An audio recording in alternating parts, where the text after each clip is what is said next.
over 70% of couples report not understanding the realities or stages of marriage. Okay, so this is people who are divorcing. 72% of them reported, and it's self-reporting obviously, okay, that one or both of them didn't fully understand the commitment involved in marriage before they got married. And I wanted to get into some of the stats here. I think numbers are important. I think it might be nice to start off with some statistics, and then we can kind of put them wherever we want to put them. But all of these are easy to find online, CDC, whatever your opinions are of the CDC in terms of the compilation of statistics from the Bureau of Vital Statistics. This is from August of 2023. And I want to just throw some concepts and some numbers out at you because, look, we're always being told, it's a Ben Shapiro favorite thing to say, facts don't care about your feelings.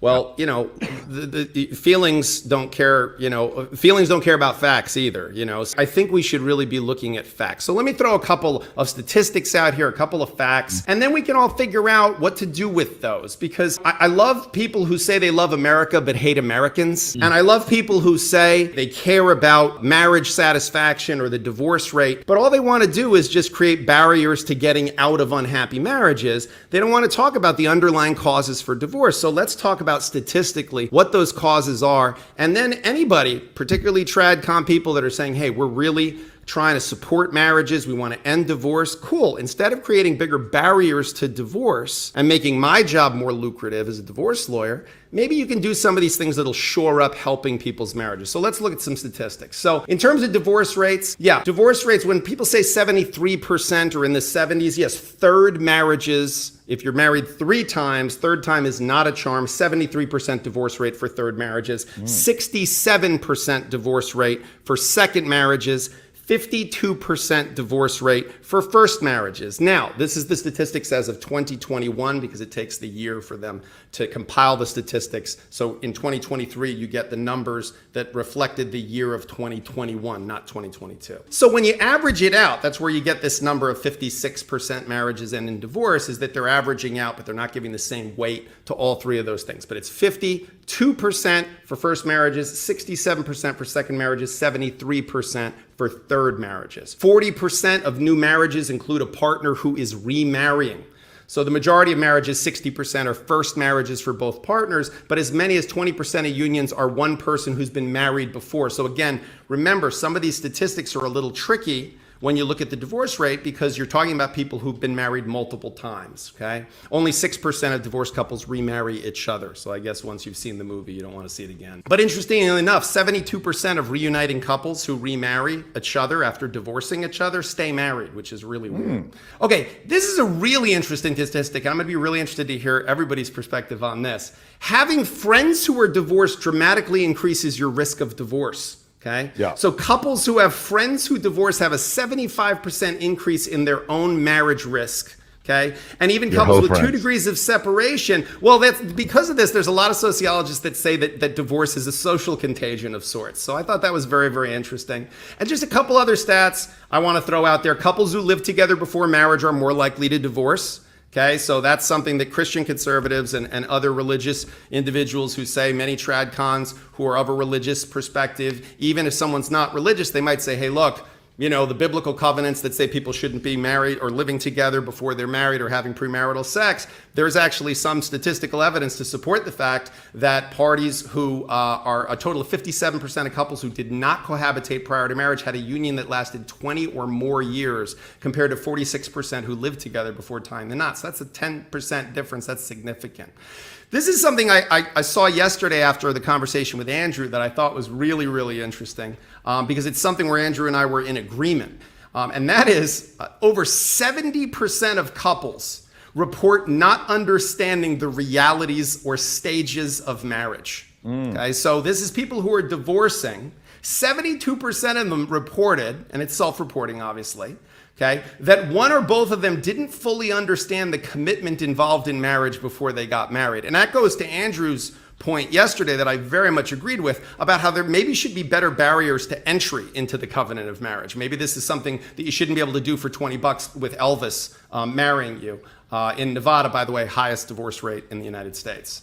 Now, here's something that I don't think you're going to hear out of all of these politicians while they continue to have their hands in your pockets. Divorce rates are much higher among couples below the poverty line. Living below the poverty level, we all know, causes tremendous stress on people. Okay.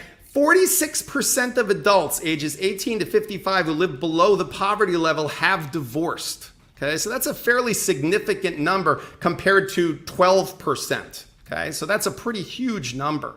And then also income. The divorce rate decreases as income increases to a point. Okay, so couples, as their income increases, the divorce rate tends to decrease. Once you have an income of around $200,000 as a combined household income, you stay at about 30%.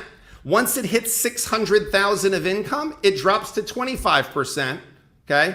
But once it exceeds that, it goes back up to 30%. So the idea is you should be rich, but not really rich. Okay. Like you should have a good amount of money, but not, and definitely don't be poor, because being poor would be bad. Again, so these are some questions about what are these things we can solve for if we're really that concerned about saving marriage.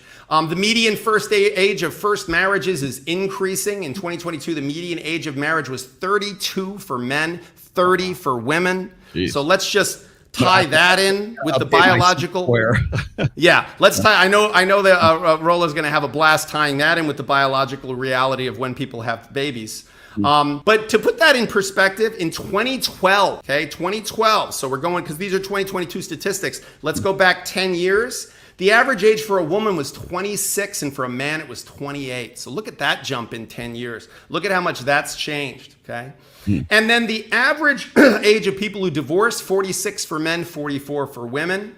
Couples who marry, this is a great one, before age 32 have the lowest divorce rates. But it has to be from 20 to 32. If you marry under the age of or at the age of 20, that's a higher divorce rate. Once you pass 32, the divorce rates increase by 5% per year until the age that they marry. So those are just some statistics. I mean, listen, there's a bunch more that I got for you guys in terms of educational levels. Obviously, the divorce rate for people with an education of high school or less is 39% for men, 37% for women. Whereas if you have a college education, 26% for men. So 26 versus 39, and 37 for women versus 30. So the trope that some people have in their minds that, you know, an educated woman is going to be more likely to divorce, that's actually not true. The lower the education level for women and for men, the higher the likelihood of divorce. So that's a very interesting statistic. And then I wanted to end on, because I know we have some religious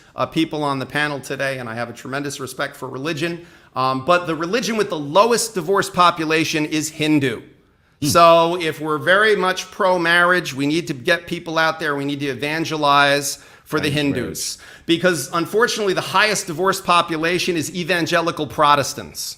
So the evangelical Protestants they're way far behind the Hindus. Only 5% of Hindus report divorce, okay? So we've got, as compared to 14% of evangelical Protestants getting divorced. But they are still doing better, by the way, than those who are unaffiliated or not religious. That's 11%.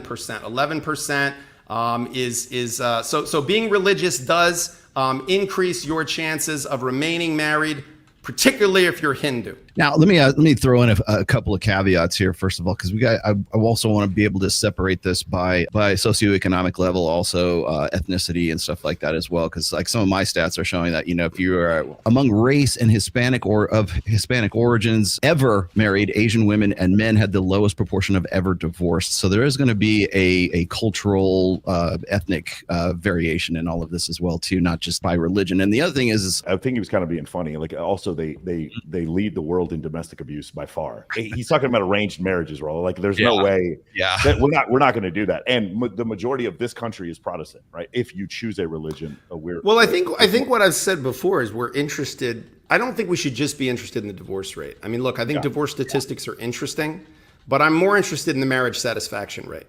You know, if Andrew, and I'm not picking on you, Andrew, but if Andrew as a married person says to me, yes, I've been married and I've stayed married, I don't consider that a victory. But if Andrew says to me, as I believe he would, you know, I'm married And I like being married. And look, I don't like it all the time. There's nothing anyone likes all the time. But I really think my life is better because I'm married. And I really think that my life would be, again, you're speculating, but you're saying, you know what, I feel like my life is richer for the fact that I made this choice and that I entered into this status with another person. Then you got my interest. Because that's not just about making marriage into an endurance competition that, you win if you manage to stay married, even if you're absolutely miserable. I'm much more interested in what can be done to support people's marriages, to make people happy to be married, not just that they'll hang in there and survive it. I don't think we shouldn't aspire to being on life support. I think we should aspire to having vibrant, healthy lives. So that's where I think our focus should probably be.